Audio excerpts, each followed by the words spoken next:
3927 칼럼 제2회 하나님은 준비된 자를 쓰신다라는 말, 과연 옳은 말일까요? 기독교는 성경을 근거로 존재하는 종교입니다. 그래서 성경에 있는 이야기를 하면 기독교가 맞습니다. 성경에 있는 이야기를 하나님의 성품과 하나님의 원리에 합당하게 설명하면 기독교가 맞습니다. 그러나 성경에 없는 이야기를 하면 개독교가 됩니다. 설령 성경에 있더라도 그 이야기를 하나님의 성품과 하나님의 원리에 합당하게 설명하지 않으면 개독교가 됩니다. 그런데 우리가 하는 이야기가 성경에 있는지 없는지도 잘 모릅니다. 우리가 하는 이야기가 하나님의 성품과 하나님의 원리에 합당한지, 그렇지 않은지도 잘 모릅니다. 하나님은 준비된 자를 쓰신다 라는 말이 있습니다. 우리가 많이 듣고 우리가 많이 하는 아주 익숙한 말입니다. 그런데 이 말이 성경에 있는 말입니까? 없는 말입니까? 없는 말입니다. 이 말이 맞는 말입니까? 틀린 말입니까? 틀린 말입니다. 성경에 없는 말이고 틀린 말이기에 결코 기독교의 말이 될 수가 없습니다. 그런데 우리는 이 말을 마치 진리인 것처럼 이해하고 있고 진리인 것처럼 사용하고 있습니다. 하나님은 준비된 자를 쓰신다 라고 말을 하고 그것을 또 진리인 것처럼 생각하는 이유는 사람이 사람의 잣대로 하나님을 규정하기 때문입니다. 사람이 준비된 자를 쓰니까 하나님도 준비된 자를 쓸 것이라고 지레짐작하기 때문입니다. 즉 사람의 사고 영역 안에 하나님을 가두고 있는 것입니다. 사람의 기준으로 하나님을 판단하고 있는 것입니다. 사람이 사람을 쓰는 가장 근본적인 이유가 무엇입니까? 그 사람을 씀으로써 자신에게 조금이라도 유익과 이익이 발생하기 때문입니다. 100만 원 받는 사람이 120만 원을 벌어다 준다면 그 사람은 계속 쓰임 받을 수 있습니다. 그런데 100만 원 받는 사람이 80만 원밖에 벌어오지 못한다면 그 사람은 더 이상 쓰임 받지 못합니다. 이처럼 사람이 사람을 쓰는 이유는 철저하게 자신의 유익과 이익을 위해서입니다. 그러다 보니까 사람이 사람을 뽑을 때는 언제나 준비된 사람을 뽑습니다. 이른바 스펙이 좋은 사람을 뽑습니다. 더 많은 유익과 더 많은 이익을 가져다 줄 수 있는 사람을 뽑기 위함입니다. 세상의 구조가 이렇다 보니까 뽑혀야 하는 사람은 준비를 많이 해야 합니다. 남보다 더 출중한 실력, 남보다 더 탁월한 능력을 갖추고 있어야 뽑힐 가능성이 훨씬 더 늘어나기 때문입니다. 이처럼 사람이 사는 세상에서 사람이 사람을 쓰는 기본 철학은 그 사람을 얼마나 많이, 얼마나 효율적으로 이용하고 활용하는지에 모든 초점이 맞추어져 있습니다. 바로 이런 방식으로, 즉 사람의 방식으로 하나님도 사람을 쓰실 것이라고 사람들은 쉽게 생각합니다. 그러기에 하나님은 준비된 자를 쓰신다 라는 말을 스스럼없이 하는 것입니다. 그러나 하나님은 준비된 자를 쓰신다 라는 말은 완벽하게 틀린 말입니다. 기독교에서는 절대로 성립할 수 없는 말입니다. 하나님이 사람을 쓰시는 이유는 사람을 통해 하나님의 유익과 하나님의 이익을 만들어 내는 것이 아니기 때문에 하나님은 준비된 자를 결코 필요로 하지 않습니다. 그럼 하나님이 사람을 쓰시는 이유는 무엇일까요? 하나님의 유익과 이익을 위한 것이 아니라면 하나님은 어떤 이유로 사람을 쓰시는 것일까요? 하나님께서 사람을 쓰시는 이유는 모든 사람에게 하나님을 가르치고 하나님을 알리기 위해서입니다. 하나님은 사랑과 은혜의 하나님이라는 것을 모든 사람에게 가르치고 알리기 위해서 어느 특정의 사람을 뽑아 샘플로, 본보기로, 견본으로 쓰시는 것입니다. 하나님은 능력의 하나님이라는 것을 모든 사람에게 가르치고 알리기 위해서 어느 특정의 사람을 뽑아 샘플로, 본보기로, 견본으로 쓰시는 것입니다. 하나님은 사람의 행복을 위해 일하시는 분이시라는 것을 모든 사람에게 가르치고 알리기 위해서 어느 특정의 사람을 뽑아 샘플로, 본보기로, 견본으로 쓰시는 것입니다. 여쭈어 보겠습니다. 하나님은 사랑의 하나님이라는 것을 모든 사람에게 가르치고 알리기 위해서 샘플로, 본보기로, 견본으로 보여줄 누군가를 필요로 하십니다. 그렇다면 이미 사랑이 충만한 사람을 뽑아서 쓰는 게 좋겠습니까? 사랑이 전혀 없는 사람을 뽑아서 쓰는 게 좋겠습니까? 사랑이 전혀 없는 사람을 뽑아야 합니다. 그런 사람을 뽑아 하나님께서 그 사람에게 사랑을 가르쳐서 그 사람을 사랑이 충만한 사람으로 만들어 놓아야, 아, 하나님의 사랑이 이런 것이구나, 라고 모든 사람에게 가르침을 줄 수 있는 것입니다. 또 하나님은 은혜의 하나님이라는 것을 모든 사람에게 가르치고 알리기 위해서 샘플로, 본보기로, 견본으로 보여줄 누군가를 필요로 하십니다. 그렇다면 이미 은혜가 충만한 사람을 뽑아서 쓰는 게 좋겠습니까? 은혜를 받지 못해 이리저리 헤매고 있는 사람을 뽑아서 쓰는 게 좋겠습니까? 은혜를 받지 못해 이리저리 헤매고 있는 사람을 뽑아야 합니다. 그런 사람을 뽑아 하나님께서 그 사람에게 은혜를 베푸셔서 그 사람을 온전한 사람으로 만들어 놓아야, 아, 하나님의 은혜가 이런 것이구나, 라고 모든 사람에게 가르침을 줄 수 있는 것입니다.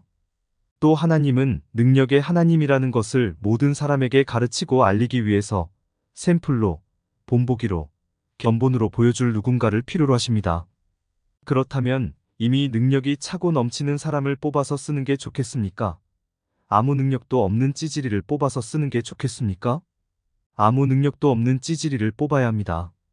그런 찌질이를 뽑아 하나님께서 그 사람을 능력 있는 사람으로 만들어 놓아야, 아, 하나님의 능력이 참으로 대단하구나, 라고 모든 사람에게 가르침을 줄 수 있는 것입니다. 또 하나님은 사람의 행복을 위해 일하시는 분이라는 것을 모든 사람에게 가르치고 알리기 위해서 샘플로, 본보기로, 견본으로 보여줄 누군가를 필요로 하십니다.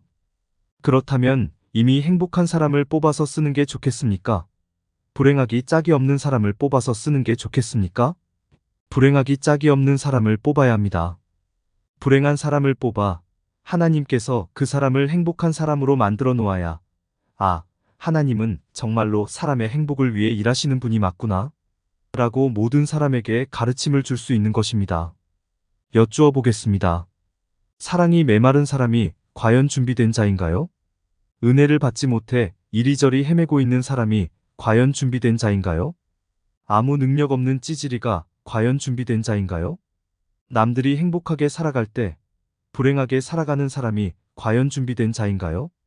그렇지 않습니다. 이런 사람들은 준비된 자가 아니라 오히려 버림받은 사람들 쪽에 훨씬 더 가깝습니다. 하나님은 바로 이런 사람들만 일부러 골라서 쓰시는 것입니다. 제가 이렇게 말씀드리면 이렇게 말씀하실 분이 계실 수 있습니다. 아니, 그건 당신의 일방적인 주장일 뿐이고 증거가 있어야 되잖아. 증거로 제시할 게 있어?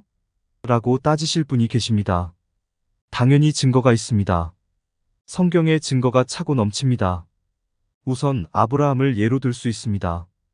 여러분, 아브라함이 사랑이 충만한 사람이었을까요? 그렇지 않았습니다. 그의 아내 사레가 이삭을 낳자 그는 사레의 여종 하갈과 그녀와의 사이에서 낳은 아들 이스마엘을 광야로 쫓아낸 모진 사람이었습니다. 사랑이라고는 눈곱만큼도 발견할 수 없습니다. 또 아브라함은 모든 사람이 아들을 가지고 있을 때 아들이 없어 고민하던 사람이었습니다. 즉 은혜가 충만한 사람이 아니라 오히려 은혜를 필요로 하는 사람이었던 것입니다. 하나님은 그런 아브라함을 골라 아들을 주시면서 하나님의 사랑과 하나님의 은혜를 가르쳤던 것입니다. 모세도 좋은 예가 됩니다. 여러분, 모세는 40년을 애굽의 왕궁에서 살았습니다. 그가 왕궁에서 살 때 행복했을 거라고 생각이 되십니까? 그렇지 않습니다. 그는 애굽 사람들 눈에는 눈칫밥을 먹는 히브리인에 불과했고 히브리인의 눈에는 민족을 배반한 배신자에 불과했습니다. 그런 그가 살인을 하고 광야로 도망쳐 양을 치며 살았습니다. 그가 과연 행복했을까요? 행복했을 리가 없습니다. 하나님은 이렇게 불행한 모세를 일부러 골라서 쓰시는 것입니다. 다윗도 아주 좋은 예입니다. 여쭈어 보겠습니다. 다윗이 그의 아버지 이새로부터 아들로서 인정을 받는 사람이었습니까? 그렇지 못한 사람이었습니까? 그렇지 못한 사람이었습니다. 또 다윗이 그의 형들로부터 동생으로 인정을 받는 사람이었습니까? 그렇지 못한 사람이었습니까? 그렇지 못한 사람이었습니다. 다윗은 버려진 아들, 버려진 동생과 다름없었습니다. 그런데 하나님은 그런 다윗을 골라 이스라엘의 왕으로 세워주시는 것입니다. 지금까지 예를 든 것처럼 하나님은 준비된 자를 쓰시는 것이 아니라 전혀 준비되지 않은 자를 쓰시는 분이십니다. 그런데 이 지점에서 우리가 꼭 한 가지 생각해 보아야 할 게 있습니다. 그것은 하나님께서 준비되지 않은 자를 쓰시는 것은 너무나도 당연한 사실이어야 한다는 것입니다. 그리고 우리에게 정말로 다행이라는 것입니다. 세상은 준비된 자만 쓰는데, 세상은 스펙 좋은 사람만 쓰는데, 하나님마저도 준비된 자, 스펙 좋은 자만 골라 쓴다면 준비되지 않은 자, 스펙 좋지 않은 자들이 어떻게 살아갈 수 있겠습니까? 결코 살아갈 수 없습니다. 그래서 하나님은 준비된 자를 쓰신다. 라는 말은 기독교에서는 절대로 성립할 수 없는 말입니다. 여러분들의 상황을 살펴보셔도 됩니다.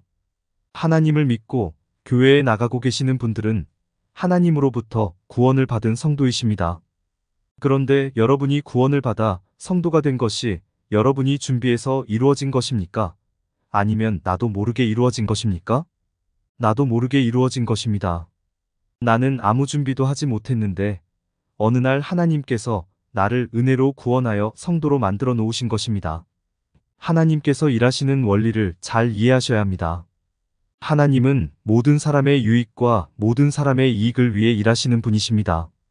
그런데 오늘날 기독교가, 오늘날 교회가, 오늘날 목회자가 오로지 자신들의 유익과 자신들의 이익을 위해 하나님은 준비된 자를 쓰신다 라고 말하며 하나님의 원리를 왜곡하고 있는 것입니다.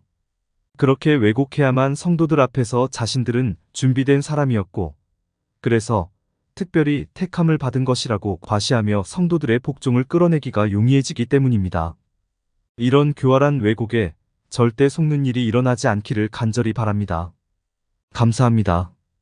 끝으로 공감이 되었다면 구독과 좋아요, 알림 설정 부탁드립니다. 하나님의 말씀을 바르게 전하는 데 큰 도움이 될 것입니다. 평등하고 공정하며 정의롭고 행복한 세상을 이루는 데 큰 도움이 될 것입니다.